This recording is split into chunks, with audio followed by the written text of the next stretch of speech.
This is a great emotional motivational story presented to you by Storytelling and Beyond. Let's enjoy the story. The afternoon sun hung low in the sky, casting long, golden shadows over the narrow dirt road. The air smelled faintly of salt from the nearby shore, mingling with the earthy scent of the village. A boy, no older than 10, hurried down the path, his schoolbag bouncing on his back with every rushed step. His shoes, scuffed and a size too small, kicked up tiny clouds of dust as he moved. His mind raced ahead of him, picturing his mother waiting at home. She would have a warm smile and a simple meal ready after her long day at the dairy. But as he reached the bend near the shore, his feet stumbled to an unexpected stop. There, by a heap of torn, dirty rags, sat an old woman. Her back hunched, her head bowed low. She shook with muffled sobs, her frail frame trembling with each breath. The boy blinked, his heart suddenly thudding louder than before. Her clothes were little more than scraps, faded and thin, barely enough to shield her from the cool sea breeze. Wisps of gray hair peeked out from beneath a tattered scarf, her face hidden in her weathered, wrinkled hands. The pile of rags next to her wasn't just random fabric. It looked like all she owned in the world. The boy's throat tightened. For a moment, he wasn't sure what to do. His mother had always told him not to talk to strangers. But this woman didn't feel like a stranger, she felt like someone who needed help. His feet moved before his mind could catch up. He stepped closer, his voice small but steady. Excuse me, are you okay, ma'am?" The old woman's sobs slowed. She lifted her head just enough for him to see her eyes that had seen too much. They were red and swollen from crying, hollow with a sadness he couldn't fully understand. She blinked at him, surprised. I have nothing left," she whispered, her voice dry and brittle like autumn leaves. "No home. No food. No one left to care if I live or die." The boy's chest ached. He didn't know what to say. His family didn't have much either, his mother worked tirelessly just to keep a roof over their heads. But something inside him stirred, louder than his own hunger or tiredness. He remembered his lunch. Reaching into his bag, his fingers brushed against the cloth-wrapped sandwich and small bottle of milk his mother had packed for him that morning. His stomach growled quietly at the thought of giving it up. But the woman's hollow eyes stared past him, as if she wasn't even there anymore. He couldn't walk away. With a shaky breath, he pulled out the sandwich and milk and held them out to her. "Here. You can have this," he said softly, his voice barely above a whisper. The woman stared at the food, disbelief flickering in her eyes. Her lips trembled. "Why, you're giving this to me," she choked out. The boy nodded quickly, his cheeks burning. "Yeah. You need it more than me." For a moment, neither of them spoke. The waves lapped quietly in the distance, and the wind tugged gently at his hair. Then, slowly, the woman reached out with trembling hands. She took the sandwich and milk as though they were the most precious gifts she'd ever received. Her voice broke as she whispered, thank you, child. You have no idea what this means." The boy swallowed hard, his throat tight. He didn't know what to say, so he just nodded again. As he turned to leave, his heart felt heavy, but somehow, lighter too. He didn't know it yet, but this moment would change both their lives forever. The boy's steps felt heavier than before as he walked the rest of the way home. His stomach growled, reminding him of the sandwich he no longer had, but the woman's tearful, grateful face wouldn't leave his mind. The sun dipped lower now, turning the sky into streaks of orange and pink. The sea breeze was cooler against his skin, but his heart still burned with a strange mix of pride and doubt. Would Mama be upset? He wasn't sure. She always said food was precious. They didn't waste a crumb in their little home. But she also taught him to be kind, and wasn't this the kindest thing he'd ever done? His house came into view, a small, weathered cottage at the edge of the village. Smoke curled gently from the chimney, promising warmth and comfort inside. The sight made his chest tighten with longing. He opened the door carefully, the old wood creaking.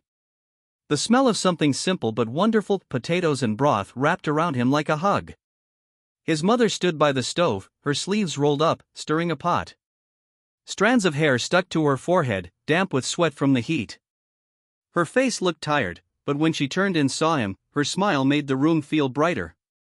"You're home, my boy," she said warmly, setting the spoon down. The boy swallowed hard. "I'm sorry, Mama." The words tumbled out before he could stop them. "I gave my lunch away. There was an old lady, she was crying, and she didn't have anything to eat. I couldn't just leave her like that." His voice shook a little. He waited, dreading what she might say. Would she scold him? Tell him they couldn't afford to help strangers? But his mother didn't look angry. For a moment, she just stared at him, her eyes wide and unreadable. Then, slowly, her expression softened into something else, something deeper. Pride flickered behind her tired eyes, though her voice stayed quiet and steady. "You did the right thing, my son." The boy blinked in surprise. I did?" She nodded. "Yes. Sometimes, kindness costs us something. But that doesn't mean we shouldn't give it. If you made her feel less alone, even for a little while, then you gave her more than food. You gave her hope." His throat felt tight again, but this time for a different reason. His mother knelt in front of him, cupping his face with her rough, work-worn hands. Her palms were calloused from carrying heavy milk pails every day. But they were still warm and gentle. "The world has enough cruelty in it," she whispered. "People like you, people who choose kindness even when it's hard, they're the ones who make it better." The boy blinked fast, trying to keep the tears from falling. "I wanted to help her," he said softly, his voice barely a whisper. His mother smiled again, though her eyes were glassy now too. "You did more than help her, my boy. You showed her that someone still cares. That matters more than you know." The boy didn't know what to say. His heart felt full, heavy, but warm, like the stew simmering on the stove. His mother stood and ladled 2 bowls of soup. The broth was thin, but the smell made his stomach twist with hunger. She placed a bowl in front of him and ruffled his hair. "Eat up," she said softly. "Tomorrow's another day, and who knows who might need our kindness then." The boy nodded, his throat too tight to speak. As he picked up his spoon, the image of the old woman's grateful face flashed in his mind again. He didn't know if he'd ever see her again. But somehow, he hoped he would. The boy woke up to the sound of wind howling through the cracks in the cottage walls. Rain hammered the roof like thousands of tiny fists, and the old wooden beams groaned in protest against the storm's fury. The morning light barely touched the room, swallowed by thick, angry clouds. His mother was already up. He could hear the familiar, rhythmic sound of her hands working, churning butter, folding cloths, whatever the day demanded. But even through the noise of the storm, something felt different. A weight tugged at his chest, though he couldn't explain why. He remembered the old woman's face from yesterday, how her tears had traced lines through the dirt on her cheeks. He wondered where she was now. Did she have shelter? Was she safe? The thought gnawed at him, refusing to let go. He sat up, his blanket falling away. The cottage was cold, the sea wind creeping in like an uninvited guest. His mother noticed him stirring and turned with a tired smile. "Good morning, my boy," she said softly, though her voice carried a weariness he hadn't noticed before. "Mama, what if that old woman doesn't have anywhere to go? What if she's out in the storm?" His mother paused, her hands stilling for just a moment. She looked toward the window, where the sky seemed to boil with dark clouds. "Some people endure more than we can imagine," she said quietly. "The world doesn't always give shelter to those who need it most." The boy couldn't shake the feeling. His chest tightened. He didn't want to sit and wonder. He had to know. "I need to find her," he said suddenly, his voice steadier than he felt. "What if she's all alone again?" His mother's eyes searched his for a long moment. There was worry there, but also pride. She didn't argue. "Take my shawl," she said gently, pulling it from where it hung by the door. "It's warm. If you find her, make sure she wears it." The boy didn't waste a second. He wrapped the thick, worn shawl around his shoulders and stepped out into the raging storm. The wind hit him like a wall, pushing him back as if trying to force him home. His feet sank into wet sand with each step. The waves were monstrous now, slamming against the shore and sending icy spray high into the air. He squinted against the rain. The beach looked so different from yesterday, angry and wild, the peaceful shore now a battleground between sea and sky. "Old lady," he shouted, his voice barely rising above the roar of the wind. "Where are you?" No answer. Just the howling wind. His heart pounded. He didn't stop. He couldn't. His eyes scanned the beach frantically. Rocks, broken branches, scattered seaweed, no sign of her. But then, far down the shore, near the jagged rocks where the tide crashed the hardest, he saw something. A bundle of rags, barely moving. "No," he gasped. He ran, his legs burning. His feet slipped in the wet sand, but he didn't care. He reached the bundle and dropped to his knees. It was her. The old woman was curled up tightly, trembling, her skin deathly pale. Her eyes barely opened when he touched her shoulder. "You're okay, I'm here," the boy said, his voice shaking. He pulled his mother's shawl from his shoulders and wrapped it around her, tucking it in as tightly as he could. "I brought this for you. It's warm. It's going to be okay. Please, stay awake." The woman blinked slowly, her lips quivering. Why did you come back?" she whispered, her voice barely a breath. The boy swallowed hard, his throat tight. "Because you shouldn't be alone." Tears filled her eyes again, but this time, they weren't from sorrow. She reached up, her frail hand resting on his cheek. Her palm was cold, but her touch was soft, like his mother's. "You have a kind heart, child," she murmured. "The world needs more like you." Her voice faded, and panic seized the boy's chest. No, stay awake. Please." He looked around desperately. He needed help, someone, anyone. But the village was so far away, and the storm was growing worse. His only thought was his mother's voice from last night. "Sometimes, kindness costs us something." "It's okay," he said, his voice quieter now. He didn't know if he was talking to her or himself. "I'll stay with you. I won't leave you alone."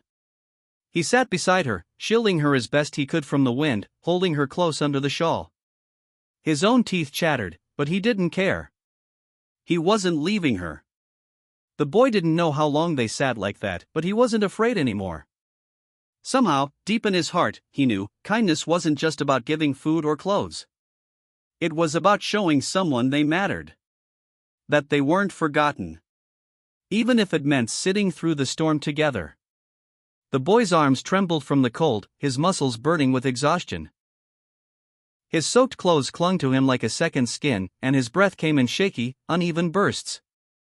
Yet, he refused to let go of the old woman. Her head rested lightly against his shoulder, her body still shivering beneath the shawl. Her breathing was faint, barely there, and panic clawed at his chest. "Please, someone, help," he shouted into the storm, his voice ragged and raw. The wind snatched his words away, flinging them uselessly into the roaring waves. His throat tightened. He felt so small against the endless, angry ocean. For a moment, doubt crept in. What if no one comes? What if it's too late? But then he remembered his mother's words, kindness costs something. This was the cost. And he was willing to pay it. The boy shifted, pulling the old woman closer. He tried to shield her, blocking the wind with his own body. His skin burned from the cold, but he didn't care. "Hold on," he whispered. "I'm not leaving you." The old woman stirred slightly, her voice barely a whisper. Why do you care so much, child?" He blinked away the rain and tears stinging his eyes. "Because, if it were my mother out here alone, I'd want someone to help her too." The woman's eyes, tired and glassy, softened. "You're a good boy," she murmured, her voice like a fading echo. "The world needs more hearts like yours." Her head slumped forward. The boy's heart stuttered. "No, please, wake up," he begged, shaking her gently. "Stay with me." Tears blurred his vision. The wind screamed in his ears. The waves crashed louder, angrier. But then, through the chaos, he heard something else. A voice. "Boy! Over here!" His head snapped up. Through the mist of rain and sea spray, he saw a figure running toward him. Another. Then another. It was the fisherman from the village, his coat flapping wildly in the wind. His mother was with him, her face stricken with fear. "Mama," the boy sobbed, his voice breaking. She reached him first, falling to her knees and pulling him into her arms. He could feel her warmth, even through the freezing cold. "Oh, my brave boy. I'm here. I'm here," she whispered, her voice shaking with relief. The fisherman crouched beside the old woman, checking her pulse. He looked up, his face serious. "She's still breathing, but barely. We need to get her to the healer, fast." Without hesitation, he lifted the frail woman into his strong arms. The boy's mother cupped his face, her hands warm and gentle despite the rain. Her eyes brimmed with pride and tears. "You saved her," she whispered. "You didn't give up." The boy blinked, unsure how to respond. He didn't feel like a hero. He only did what felt right. "She was alone," he said quietly. "I couldn't leave her." His mother's eyes glistened. Sometimes, the kindest hearts belong to the strongest souls. She wrapped her shawl, the one the boy had given to the woman, back around his shoulders, tucking it tightly. It was wet and cold now, but it still felt like home. Together, they followed the fisherman, leaving the raging storm behind them. For the first time since he saw the old woman, the boy felt something different deep in his heart, not fear, not sadness, but hope. The boy sat by the fire, wrapped in a warm blanket, his skin still tingling from the cold. His mother sat beside him, gently rubbing his arms. The room smelled of herbs and honey. The village healer's cottage was small but comforting. Across the room, the old woman lay on a cot, her breathing slow but steady. Her face, once tight with pain, now looked peaceful. The boy watched her quietly. He felt a strange mix of relief and worry. He had done all he could, but what if it wasn't enough? The door creaked open, and the fisherman stepped in, his face weathered but kind. He knelt by the boy. "She's going to live," he said softly. "Thanks to you." The boy's chest tightened. He swallowed hard, feeling the sting of tears. "Really? She's really going to be okay?" The fisherman nodded. "She's weak, but she'll recover." "You saved her, lad." The boy looked down at his hands, small, scratched, and trembling. He wasn't sure he deserved the praise. He didn't feel brave or strong. He just couldn't leave her there. As if hearing his thoughts, his mother leaned in close. "Sometimes, being a hero doesn't mean feeling brave. It means doing the right thing, even when you're scared." The boy blinked up at her.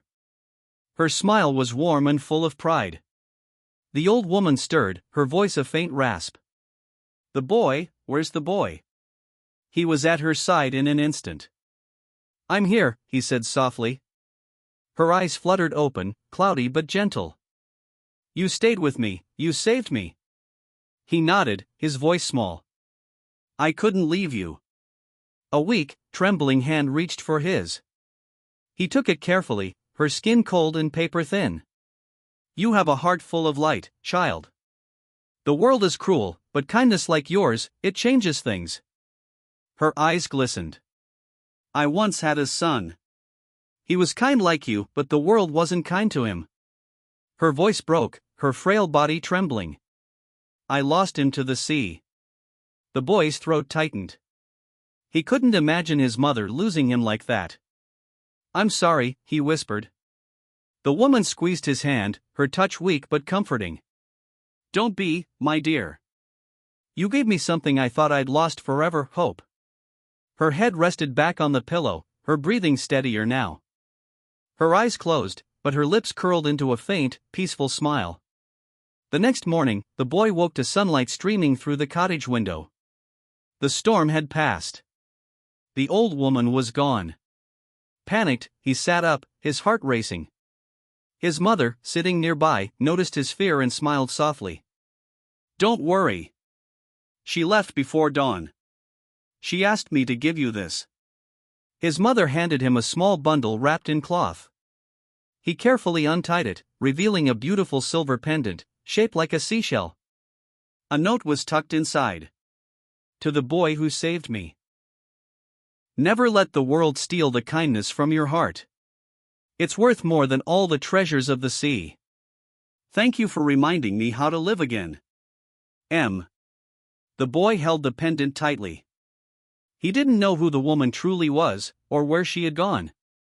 But he knew one thing: she had given him a gift far greater than silver or gold. She showed him that even the smallest act of kindness could heal a broken soul. And deep in his heart, he promised himself he would never stop helping those in need. Because sometimes, the greatest treasure wasn't something you could hold. It was the light you carried within you.